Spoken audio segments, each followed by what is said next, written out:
Have you ever been handed too much change and just kept it? Told yourself it wasn't your mistake to fix? A few coins, barely worth mentioning. You walked away and never thought about it again. Money doesn't just measure what you own, it measures who you are when nobody's checking. Here's a story about a tailor who almost let 3 extra coins define the rest of his life. In a market town lived a tailor named Yosef. Skilled hands, patient with a needle, and completely invisible to fortune. Other tailors had apprentices and waiting lists. Yosef had one room above a bakery, a workbench worn smooth in a single spot, and just enough customers to cover rent, most months. He wasn't dishonest. He was just tired. And tired men keep score differently than they used to. One afternoon, a wealthy merchant named Baruch came to collect a finished coat. In a hurry, mind clearly somewhere else. A shipment, a debt, a wedding, who knows? He handed Yosef a pouch of coins without counting them and left before Yosef could even say, "Thank you." Yosef sat down to count the payment and stopped. 3 extra coins, not a fortune, but enough to cover the flour he owed the baker downstairs, enough for new needles, enough, if he was honest, to feel like relief after a long stretch of scraping by. He held the coins in his palm. He won't notice, Yosef told himself. A man that busy, that wealthy, 3 coins are nothing to him. He probably doesn't even remember how much he handed over. Reasonable thought, on the surface. Underneath it was a test he didn't know he was taking. That evening an old rabbi from the synagogue near the market stopped by to collect a mended coat of his own. He found Yosef staring at his open palm, the coins still uncounted into the box. "You look like a man arguing with someone," the rabbi said, "but I only see you sitting alone." Yosef laughed, a little embarrassed, and explained it. The extra coins, the merchant's hurry, the math that would let him keep them with a clean conscience. The rabbi didn't answer right away.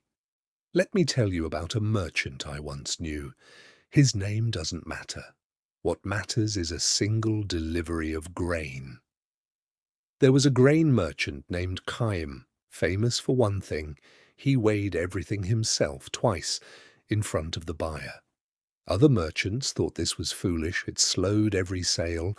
Their competitors weighed fast, sold fast, moved on, and if the scale tipped slightly in their own favor now and then, well.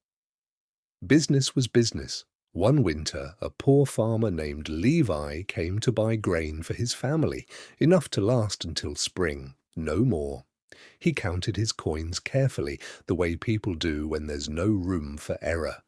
Chaim weighed the sack, then weighed it again. On the second weighing, he noticed the scale had been sitting unevenly on the stone floor, tilted just enough that the first weighing had shorted Levi by a small amount. Not fraud. An honest accident. Most merchants would have said nothing. The error favored them. The customer had already paid full price for slightly less grain, and no one would ever know. Chaim just added the missing grain. "The floor's uneven near the door. Forgive me." Levi never quite understood why a wealthy merchant would bother fixing an error that small for a farmer that poor, but he remembered it. So did his sons. So did the traders still doing business with Chaim's grandchildren 20 years later, when the family names still opened doors 100 miles away. "A merchant is judged," the rabbi said, "not first by his prayers, but by whether his dealings were honest.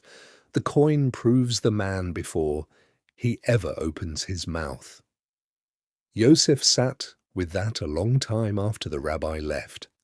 He thought about Baruch, rushing off without counting his change, trusting, without even thinking about it, that the tailor he'd used for years would deal with him fairly. That trust hadn't come from one dramatic moment.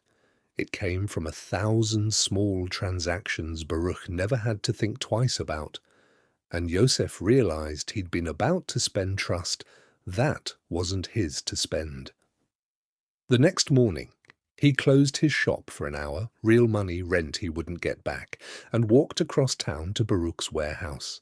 Found him buried in ledgers, still distracted. "You overpaid me yesterday," Yosef said, holding out 3 coins. "3 too many." Baruch looked up, genuinely surprised. He hadn't noticed, hadn't even thought to check. "I trust you. Completely, Yosef.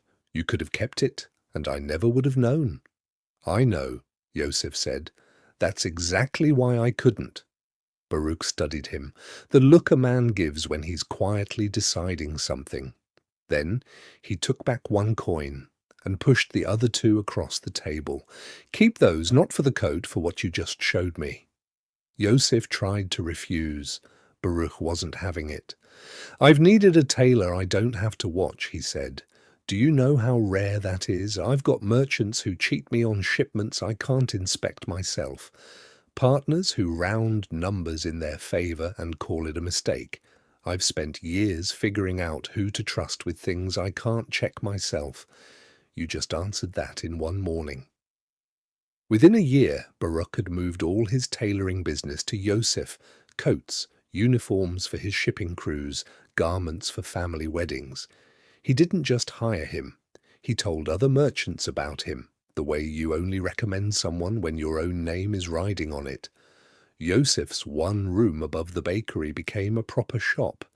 Years later, 2 shops. He took on apprentices, the thing he'd once envied in other tailors, and taught every one of them the same story the rabbi had told him, about chime and the uneven scale. He never told them it was about getting rich. He told them it was about getting trusted. He'd learned, the hard way, that turned out not to be so hard, that those were the same thing in different clothes.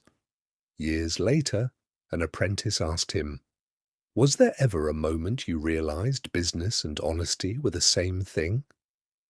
Yosef reached for 3 coins he kept in a small dish on his workbench, coins he'd never spent, kept there on purpose. "3 coins," he said. "Not because they were worth anything, because they weren't. It's easy to be honest when something's expensive. It's the small, worthless things that actually test you, because those are the only ones nobody's watching." We assume the turning point is always a big decision, a bold investment, a lucky break, a risk that pays off. Yosef's cost him 1 missed hour and 3 coins he was entitled to keep by any reasonable account. Ask yourself about the small ones behind you, not the big ones ahead. The coin you didn't return, the receipt you didn't correct, the mistake in your favor you decided wasn't your problem. None of these will ruin you. That's the danger. They're small enough to ignore and small enough to repeat, until one day, with no dramatic moment at all, they've quietly become who you are. So, what's the coin you're still holding? Write it in the comments and subscribe, because the real fortune here was never the coins. It was the man counting them honestly.